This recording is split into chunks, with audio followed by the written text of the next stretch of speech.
다음은 고조선과 초기 국가에 대한 설명을 하도록 하겠습니다. 자, 고조선을 역사를 굉장히 길죠. 뭐 기록상 본다면 BC 2333년에서 BC 108년까지 존속을 한 2000년이 넘는 그러한 기간인데, 여기서 이제 거의 뭐 1000년 이상은 이제 역사적으로 이제 고조선을 파악하기 힘들고, 이제 문헌상, 기록상, 그리고 유의미한 고고학상 자료를 통해서 고조선 시대가 이제 판명이 된 시기가 대략 이제 최초의 문헌이 이제 중국 관자, 이게 뭐 한 BC 관자가 살던 시대가 이제 BC 7세기경이니까 뭐 그 이후 그러한 시대를 살펴봐야 되겠습니다. 결국 어, 전기 고조선이라고 한다면은 이것은 결국 이 시기는 이제 청동기를 기반으로 한 그런 시기라 볼 수 있겠고요. 아, 보통 이제 그 고조선의 실체를 잘 나타내는 게 이제 뭐 BC 4세기경, 요쯤 이후 우리가 보시면 되겠고 이전. 자, 그 외에도 이제 그 후기 고조선은 이제 BC 4세기 이전이라고 한다면, 후기 고조선은 이제 철기가 이제 들어오고 BC 3세기경, 요 이후를 이제 보면 되겠습니다. 보통 그리고 이제 그 철기를 많이 부를 때, 고조선 시대 부를 때 보통 이제 위만 조선을 이제 철기가 이제 본격적으로 이제 전개가 되죠. 그런 것 등을 이제 볼 때 후기 고조선 시대를 이 시대로 이제 파악하면 좋을 것 같고요. 중심지는 고조선의 강역은 요령 지역과 한반도 서북부 지역을 중심으로 발전했습니다. 그래서 중심지는 이제 요령 지역이 되겠고요. 후기 고조선은 이제 오늘날 이제 한반도의 그 서북부에 위치한 이제 대동강 유역 쪽으로 중심부가 이제 이동하게 됩니다. 자, 그 원인이 되는 사건은 바로 무엇이냐? 이제 BC 288년경, 이제 중국의 그 전국 시대에 보면은 연 나라가 있는데, 북경 쪽에 연 장수인 이제 진계 침공으로 고조선이 서방 2천리를 상실했다고 되어 있습니다. 그 2천리를 상실하면은, 연영 지역에서 2천리를 상실하면 오늘날 이제 한반도 서북부 지역이 그 중심지가 될 것으로 보입니다. 자, 그러면은 이제 그 전기 고조선과 후기 고조선의 그 문화에 대해서 한번 살펴본다면, 방금 얘기했듯이 전기 고조선은 이제 청동기의 이제 의미를 두는 그런 문화이고요.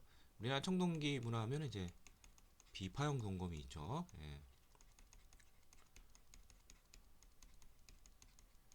다른 말로 이제 용령식 동검이라고 볼 수 있고요. 자, 그 다음에 여기 보면은 이제 그 청천강 이북 쪽에서 많이 보이는 토기가 있습니다. 이게 바로 미송리식 토기. 이렇게 손잡이가 이렇게 달려 있는 이 미송리식 토기. 그 다음에 고인돌 중에서도 탁자식 고인돌인 북방식 고인돌.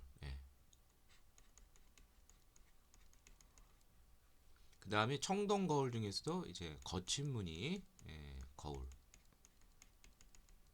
이런 것 등이 고조선의 어떤 문화적 범위 또는 세력 범위다, 이렇게 이해하시면 되겠습니다. 뭐 강역이라고 하기는 조금 폭이 좀 넓고요.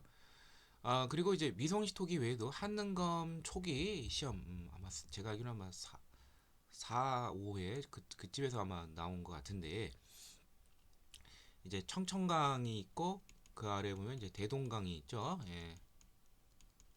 청천강 이북 쪽에서 이런 미성리식 토기가 보이고, 청천강, 대동강 요 지역에는 사이에는 이제 팽이형이 그 미무늬 토기가 많이 출토되었습니다. 자, 이런 것도 좀 알아두시면 좋을 것 같고요.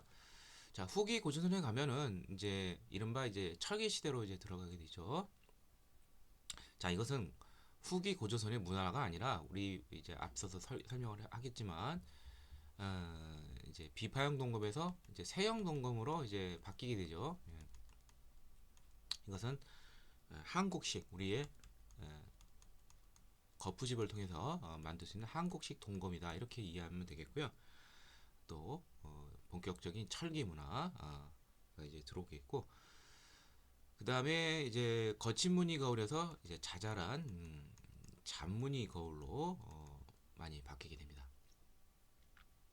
자, 그 다음에 고조선의 그 이제 정치를 한번 살펴보도록 한다면은 이 청동기 시대에 기반하던 전기 고조선 시대는 아무래도 이제 뭐 군장 국가 단계로 이제 추정을 할 수가 있고요.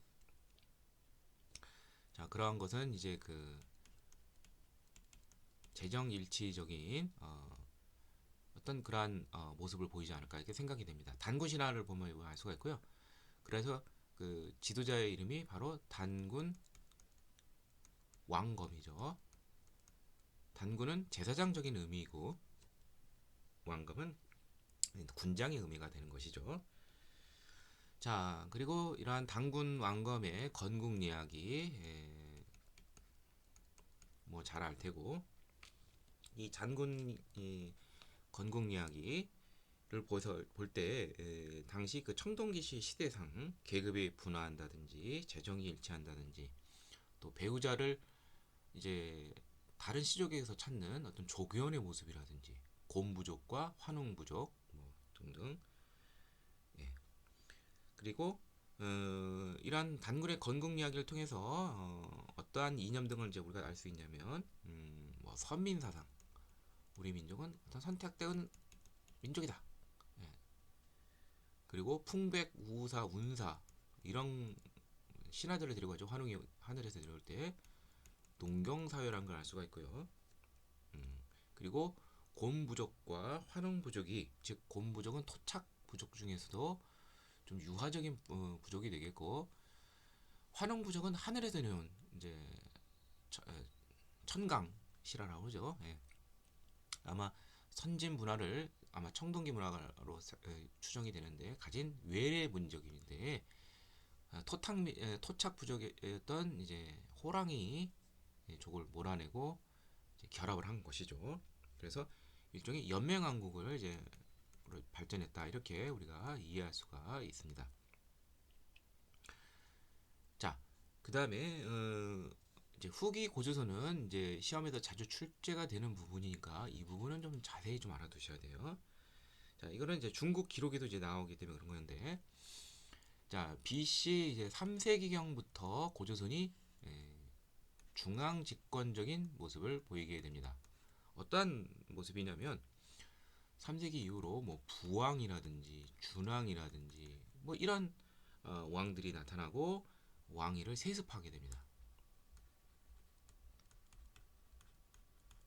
그 다음에 체계화된 관료적 조직이 나타나는데 뭐 상이라든지 대부라든지 장군이라든지 또 뭐 박사라는 것도 보입니다. 뭐 위만을 박사로 임명했다 이렇게 되어 있는데 또뭐 비왕이라는 존재도 있고요. 일종의 뭐 갈무랑 비슷한 뭐 그런 존재라고 볼 수 있는데 자 그러다가 앞서도 얘기했지만 이제 그 연애 침공으로 이제 조금 약간 타격을 좀 입었고요. 자 그럼에도 불구하고 이제 고조선은 계속 발전하다가 이제 위만 조선이 이제 BC 194년 이제 등장하게 됩니다. 근데 이제 이 위만 조선의 특징은 뭐냐면 이제 그 고조선 내에 지배층에 이제 변화가 있게 되는 것이죠. 이제 외래 이민족이 들어오게 된 것이죠. 아마 이것은 철기 문화와 관련된 그러한 외래 이민족이라고 볼 수가 있는데 그래서 유이민과 토착민의 어떤 그런 결합으로 이제 볼 수가 있고요. 기존의 이제 왕인 준왕은 이제 뭐 기록에 따르면 이제 한수를 건너서 한강을 건너서 오늘날 사만 마한의 그런 뭐 시조가 되었다 뭐 이렇게 볼 수가 있는데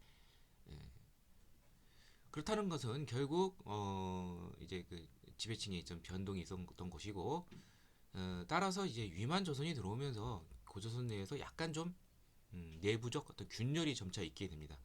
그것은 이제 무엇과도 관련되어 있냐면 이제 위만 조선이 이제 강력하게 왕권을 휘두른다든지 또 당시 이제 위만이 들어오게 된 것도 이제 진한 교체기인데 이 진안 교칙의 당시 중국 쪽에서 살고 있던 중국 동북부 지역 이런 데 살고 있던 우리 같은 이제 예맥 계열이 이주를 해오면서 기존의 토착 세력과만 갈등 관계를 보이지 않나. 그래서 고조선의 멸망 원인에 이르지 않나 이렇게 생각이 되어지고요. 자, 위만이 이제 들어온 이후에 철기 문화가 급속도로 확산이 됩니다. 예. 자, 그러면 두 가지가 이제 강력해지는데 주변을 정복을 하게 됩니다. 정복 국가로 나가게 되고요. 기록에 따르면 뭐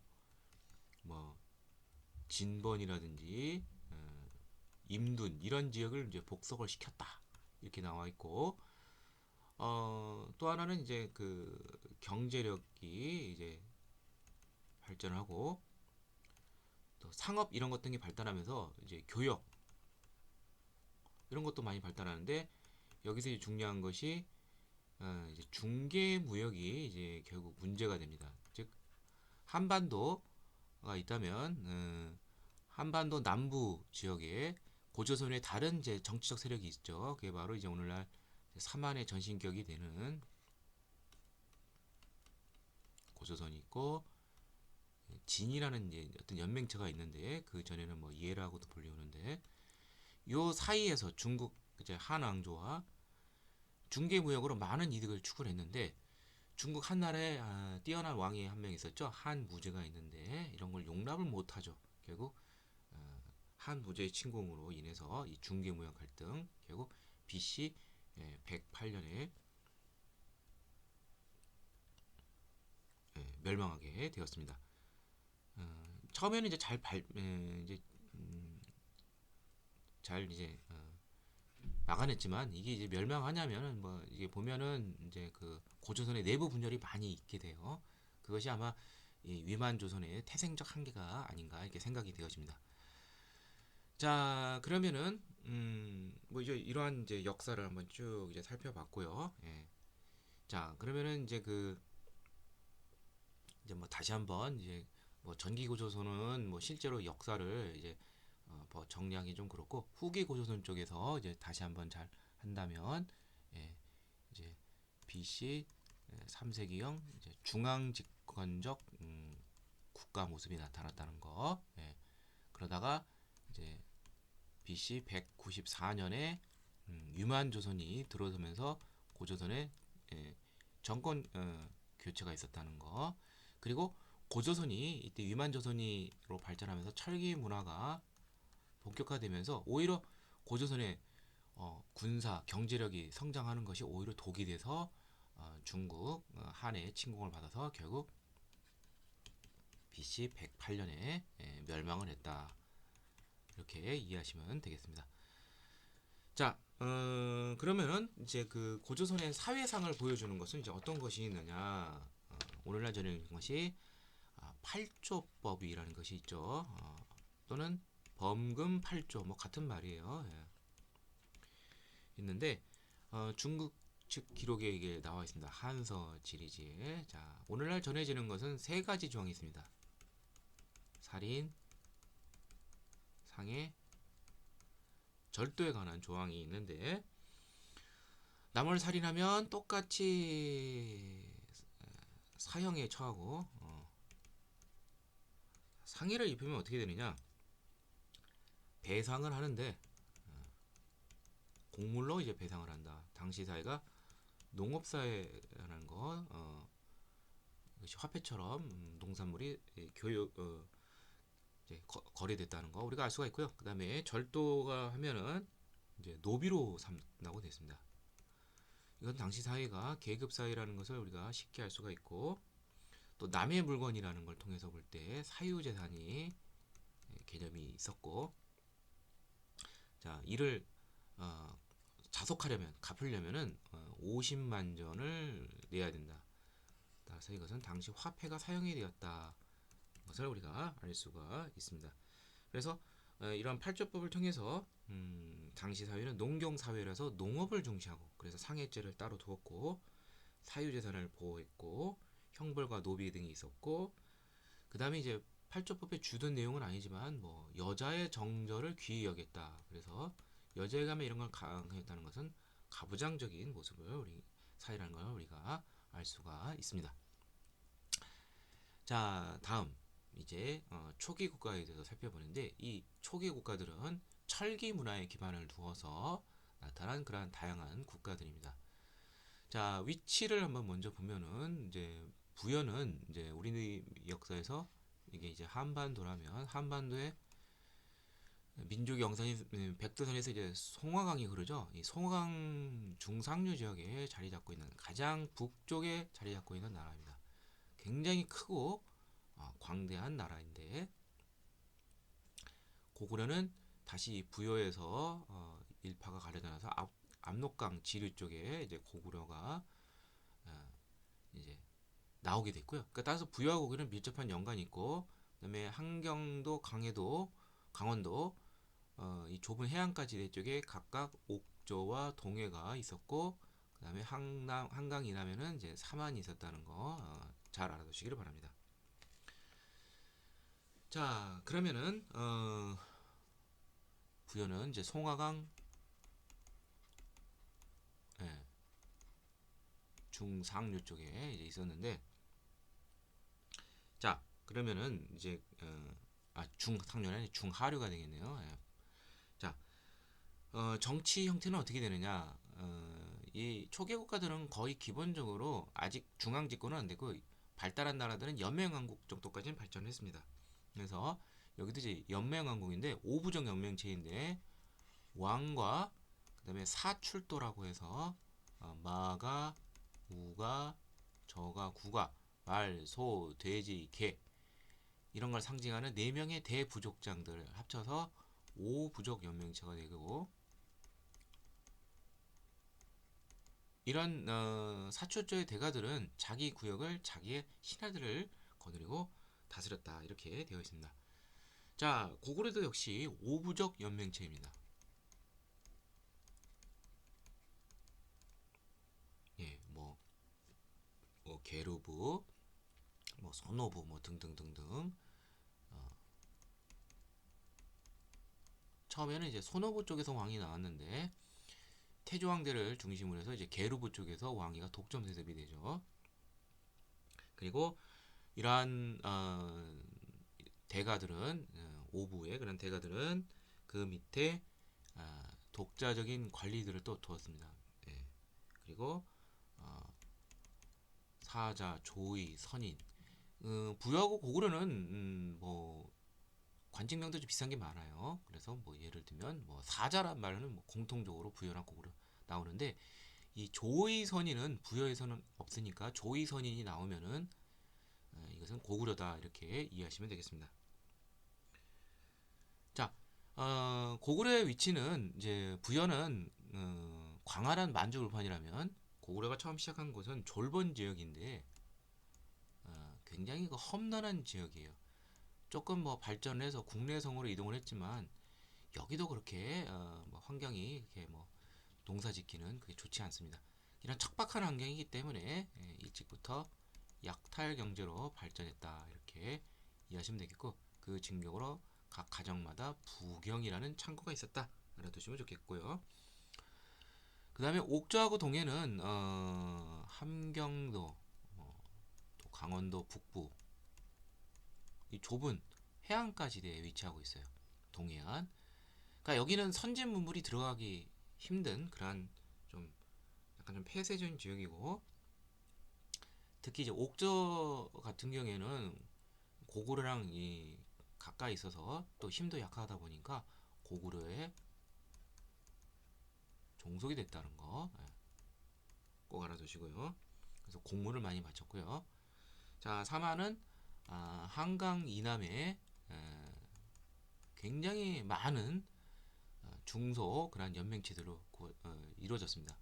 그 중에서도 이제 크게 나누자면 마한, 진한, 변환이 있는데 모두 108개국씩이나 된다고 되어 있고요. 이 사만 중에서도 이제 마한이 좀 제일 좀 세력이 있고, 마한의 중에서도 이제 목제국이라는 데가 중심체가 돼서 사만의 우두머리 역할을 했다 이렇게 이해하시면 되겠습니다. 그리고 각각 마한은 백제 쪽으로 통합이 되고, 진화는 신라, 변화는 가야 쪽으로 이제 통합이 됐죠. 자, 그 다음에 옥조하고 동해는 공통점으로 여기는 연맹 왕국으로 성장을 못하고 군장 국가에서 이제 수명을 다했죠. 따라서 여기는 왕이 존재하지 않는다. 이렇게 알아두시고요. 군장 이름은 이제 읍군, 삼노 뭐 이러한 군장의 명칭이 있었다.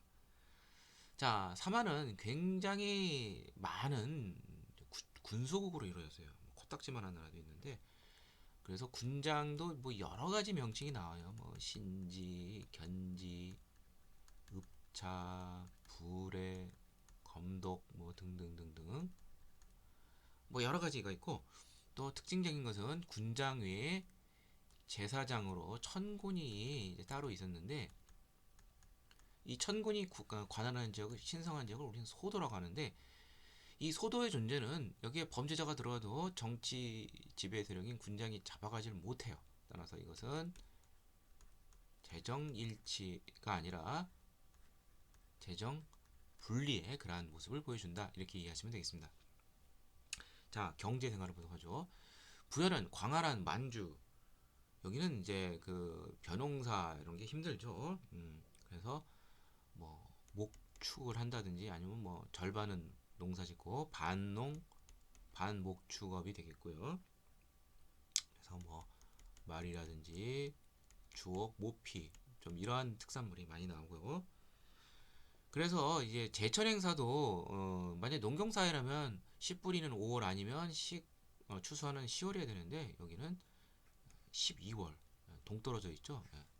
영고라는 이제 제철 행사가 있는데 어떤 수렵 목축 사회적인 그런 사회의 모습을 보여준다. 이렇게 이해하시면 되겠습니다. 고구려는 워낙 척박한 환경에서 시작을 했기 때문에 뭐 제대로 된 농업 경제는 힘들고 여기는 약탈 경제였다는 거. 그래서 일찍부터 주변 민족에게서 뜯어내죠. 그래서 앞서 설명이 나왔지만 부경이라는 창고를 각각 가지고 있었다. 자, 옥저나 동해는 이제 해안가 쪽에 있다 보니까 뭐 농사는 뭐 제대로 되지는 않지만 특산물이 상당히 많이 있습니다. 특히 옥조의 특산물로 유명한 것은 이제 소금이 유명하고 뭐 해안가 쪽이니까 해산물도 유명하겠죠. 동해는 시험 문제 자주 주는 게 뭐 단궁, 과하마, 반어피 뭐 이런 것 등이 특산물로 아주 유명하죠. 자, 그 다음에 사마는 한강 이남의 따뜻한 기후지대로서 일찍부터 벼농사가 발달이 됐다. 그리고 사만 중에서도 이제 벼난 같은 경우에는 철이 많이 생산해서 뭐 낭랑이라든지 외에 뭐 수출을 많이 했다. 그리고 화폐로도 뭐 사용이 되었다. 뭐 이것을 알아두면 좋을 것 같습니다. 자, 그다음에 풍속 이게 좀 많이 나오는데 이제 풍속에서 꼭 정리해드린 것은 바로 혼인 풍습이 공통적으로 좀 많이 나와요. 혼인 장례 요거를 중심으로 살펴본다면 자, 부여 같은 경우에 이제 그 이제 풍속으로는 이제 독특한 풍속은 어떤 것이 있느냐? 이제 순장이 있어요. 이제 높은 사람이 죽을 때 그 섬기던 사람들을 같이 묻어버리는 것이죠. 그리고 혼인 풍습으로는 이제 형사 치수제가 있는데 이거는 이제 고구려도 뭐 동일하고요. 그 다음에 일책 12법이라는 게 있어요. 법률 풍속으로 볼 때 12배로 갚게 하는 것이 절도죄에 대해서 이것도 역시 고구려도 역시 있었고 그리고 뭐 순장이 있었지만 왕권은 약해서 뭐 무슨 뭐 흉년이 들었다든지 기근이 들었다 뭐 가뭄이 들었다 그러면 왕을 교체하라 죽이자 뭐 이러한 현상까지 있었습니다. 왕권이 그렇게 강력하지는 않았다. 그리고 전쟁이 났을 시 이제 소의 발굽을 구워서 점을 치는 우제전법 뭐 이러한 독특한 제도도 있었다 좀 알아두시고요. 자, 고구려는 이제 혼인 풍습이 이제 많이 나오는데 형사 취소됐지만 이제 시험에 제일 많이 나오는 것은 서옥제라는 것이죠. 일종의 대리사유제에 해당하는 서옥제. 예, 신랑이 신부댁에서 이제 결혼 초에 지내다가 이제 아이를 낳고 성장해서 분가되기 전까지 이제 처가살이를 하는 것이죠. 자, 그 다음에 고구려의 제천 행사에는 이제 10월에 동맹이라는 풍습이 있죠. 예. 그리고 정치 형태에서 볼 때 이제 귀족 회의가 있는데 이게 바로 제가 그걸 빼먹었는데 제가 회의라는 귀족 회의가 있었다는 것도 좀 알아두시고요. 그래서 왕이 있었지만 왕권이 또 제약되는 그런 부분도 있고요. 자, 그다음에 옥조의 풍습은 이제 서옥제와 정반대되는 혼인 풍습인 민면의제라는 것이 있었습니다. 이것은 거꾸로 신혼 초기부터 시댁살이를 하는 것이죠. 그리고 시험에 자주 출제되는 것은 이제 장례 풍습에 보면 가족 공동묘 감회장을 했다가 나중에 한꺼번에 뼈를 이제 안치하는 것이죠. 가족 공동묘 알아두시고 다음에 이제 동례는 이제 독특한 혼인 풍습으로 이제 시족사의 유습인 조계혼이 있었습니다. 배우자를 다른 시족에서 찾고 그만큼 폐쇄적이고 시험 문제에 자주 출제되는 것은 책화라는 제도가 있는데 각 부족 시족마다 경계를 정해놓고 침범 시 배상을 하게 하는 그런 제도였습니다. 제천 행사로는 이제 10월에 무천이라는 제천 행사가 있었습니다. 자, 그런데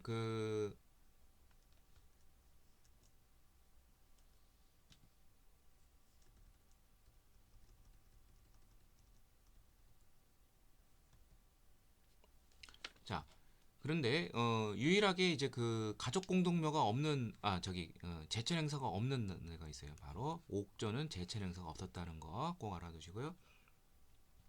자, 그다음에 사만의 이제 풍습을 보면은 여기는 이제 벼농사가 발달하다 보니까 이쪽부터 공동 노동 이런 공동체적인 규범이 발달하는데 두레가 조직이 됐고 공동 노동 조직인 그다음에 농경 문화가 상당히 발달을 해서 뭐 저수지 뭐, 뭐 예를 들면은 뭐 김제, 벽골제, 제천, 의림지 이런 저수지들이 많이 축조가 되었다.